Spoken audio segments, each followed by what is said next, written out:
बिस्मिल्लाहिर्रहमानिर्रहीम। अस्सलाम वालेकुम, वेलकम टू माय चैनल। कैसे हैं आप सब? उम्मीद करती हूँ सब ठीक ठाक होंगे। अल्लाह पाक सबको अपनी ज़मान में रखे, आमीन, और हमेशा खुश रखे।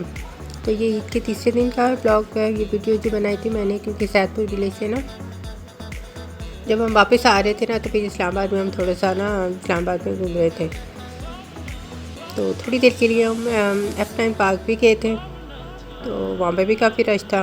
तो ये इस्लामाबाद भी फिर इतना अच्छा मौसम हो रहा था, शाम का टाइम था, और शाम को तो वैसे इस्लामाबाद इतना खूबसूरत हो जाता है। तो अच्छा लग रहा था इस्लामाबाद में घूमने का भी ना। तो बस रात के खाने का ये हम सोच रहे थे कि अब रात का खाना किधर से खाना है और क्या खाना है। तो यही बस प्रोग्राम बना रहे थे, तो थोड़ी देर बनकर इस्लामाबाद में भी ना हम थोड़ा सा घूम लेते हैं। अच्छा लग रहा था, हरियाली हरियाली और शाम का मौसम, तो बहुत अच्छा लगता है। और वैसे भी आज किचन से छुट्टी थी, तो और भी ज़्यादा खुशी थी कि कुछ बनाना नहीं है, तो आराम से घूमो।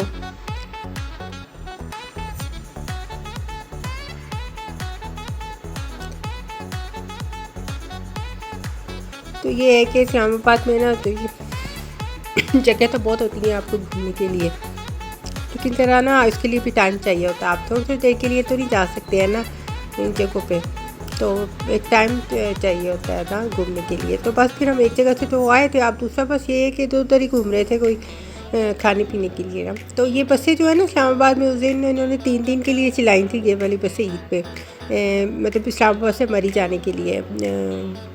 पर पर्सन मतलब 100 रुपीज़ पर 1 वे का था इसका किराया ना। तो मुझे पता चला कि इन्होंने ना ईद के अंदर ट्रैफिक वगैरह जो हो जाती है मरी में बहुत ज़्यादा, तो उसके लिए इन्होंने ये चलाई थी कि लोग ऐसा जाएँ और घूम फिर लें और फिर इसी अपनी बसों पे वापस आ जाएँ। तो बहुत प्यारी लग रही थी ये बसें, काफ़ी नज़र आई हमें ना रास्ते में। इसके बाद हम F10 में ये जमील स्वीट्स पे गए, फिर वहाँ से पहले मिठाई ले ली हमने। मैंने पतीसा लिया था, वो डिब्बा बंद था तो खुल ही नहीं था मुझसे, तो मैंने कहा चल अब घर जाके खोलूँगी। वो टिपे उन्होंने लगाई होती है, हाथ भी वैसे भी मैले से हो रहे होते हैं, तो फिर मैंने कहा चल नहीं ज़्यादा खोलती।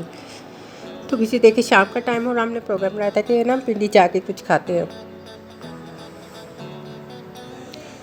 इस्लामाबाद में नहीं था हमारा प्रोग्राम बना,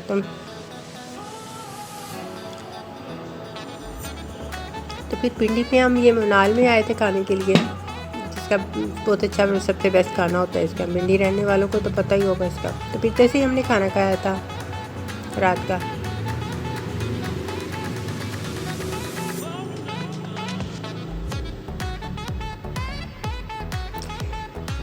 ये मेरी बेटी ने खुस्सा ना ये वाला सियालपुर से लिया था, ब्लैक कलर का,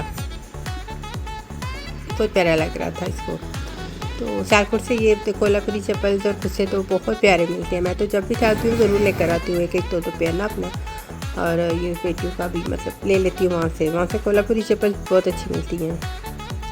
तो फिर वहाँ से मैं लेकर आती हूँ, खुस्सा भी उसने वहीं से लिया था। तो बस हमने खाना खाया, रात हो रही थी काफ़ी, तो सुबह से निकले हुए थे तो थक भी गए थे। तो बस यही था कि आप बस घर जाके तो बस अब आराम से मतलब बैठे हों। तो चाय का था, ज़रा चाय नहीं थी पी सारा दिन, तो मैंने कहा अब चाय बनाऊंगी घर जाकर और फिर आराम से बैठ जाते हैं। वैसे भी ये कुर्बानी वाली ईद थी, पहला दिन भी सारा दिन काम में लग गया था। तो फिर दूसरे दिन भी सुबह से हम निकल गए थे, तो इतना निकलते नहीं है ना, मैं निकलती नहीं इतना घर से ना, मुझे बहुत थकावट सी हो जाती है। मैं जब भी इस तरह घूमती हूँ तो मैं बहुत थक जाती हूँ। तो लेकिन यह है कि थोड़ा सा इंजॉयमेंट चाय भी, और बच्चों को भी ज़ाहिर चाहिए होती है, तो फिर निकलना पड़ता है।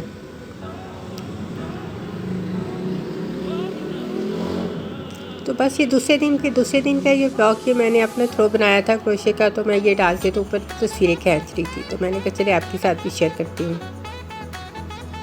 असल में मेरा ना गला थोड़ा सा ख़राब है ना, तो इसलिए आवाज़ ज़रा थोड़ी सी डिफरेंट लग रही होगी आपको। तो फिर शाम को मैं अपने किचन में ये जो चम्मचों वाला जो था ना, ये मेरा दराज ये मैं ठीक कर रही थी। ये दराज बहुत ख़राब हो रहा था और गंदा गंदा सा भी हो रहा था ना काफ़ी नीचे से। तो मैंने कहा चले ना शाम के टाइम ना, आपको पता मैं तो ज़्यादा ही एक्टिव होती हूँ, तो फिर शाम को मैं ना इसको भी ठीक कर रही थी, सारी चीज़ें निकाल के तो साफ़ कर रही थी। तो वो ना पता रोज़ इतना मतलब हर वक्त का काम होता है हर वक्त, तो वो फिर एक चीज़ रखो दूसरी चीज़ रखो उठाओ, तो वो थोड़ी सी चीज़ें ना इधर उधर हो जाती हैं। तो फिर साथ साथ तो एकदम से नहीं होता, बाज़ दफ़ा तो फिर मुझे काफ़ी लग रहा था, काफ़ी दिनों से मैं कह रही थी मैं इसको ठीक करूँ, नीचे से भी काफ़ी मैला हुआ रहा, और फिर एक दफ़ा आप इसको ठीक करो तो मतलब सारी आपकी वो रफ सी चीज़ें और जो हर चीज़ मतलब उठा के अंदर रखता है तो वो फिर सारी साफ़ हो जाती हैं आपका, फिर ठीक हो जाता है, फिजूल साफ फालतू चीज़ें निकल जाती हैं आपकी। तो वही मैंने कहा चल मैं ठीक करती हूँ इसको, काफ़ी दिनों से कह रही थी। और जी मैं अपना नया ग्रेटर भी खोल रही थी, मैंने कहा इसको भी रखती हूँ ना, साफ़ कर रही हूँ, तो मैं कह रही थी कि जब मैं दराज ठीक करूँगी तो फिर रखूँगी इसको मैं। तो वैसे तो मेरे पास छोटा भी है, तो चल मैंने कहा ये बड़ा भी कभी ज़रूरत पड़ सकती है, तो इसको भी मैं ना यूज़ खोल के रख लेती हूँ साथ में। किचन में जितनी भी चीज़ें हों आपको काम नहीं लगती हैं।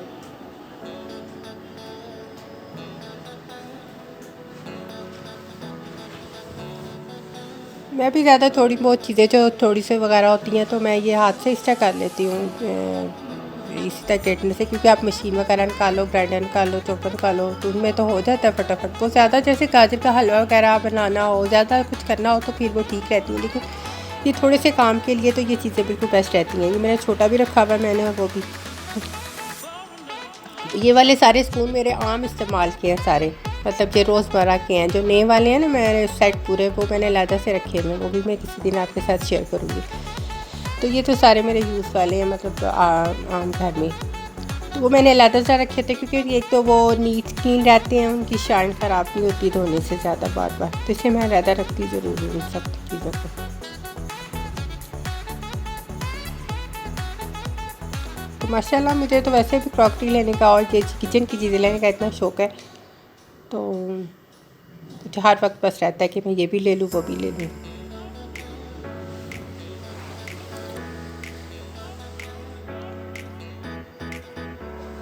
और फिर रात को मैं आज करेले बना रही थी, करेले गोश्त तो फ्रीज़ किए हुए थे मैंने, तो ये बस पैकेट निकाला और उसको पानी में डाला और बस उसको अच्छी तरह से निचोड़ा, क्योंकि धो के और मैंने काट के नमक लगा के रखे हुए थे, रखा हुआ था उनको, तो उनको बस पानी डाला, निचोड़ा और बस मैंने फ्राई करके तो डाल दिए थे।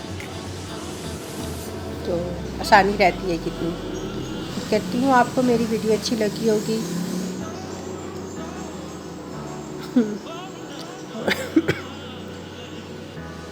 तो दुआओं में याद रखिएगा और वीडियो को लाइक और शेयर ज़रूर कीजिएगा और सब्सक्राइब ज़रूर कीजिएगा जो मेरे नहीं देखने वाले हैं। आपकी सपोर्ट की बहुत ज़रूरत होती है मुझे।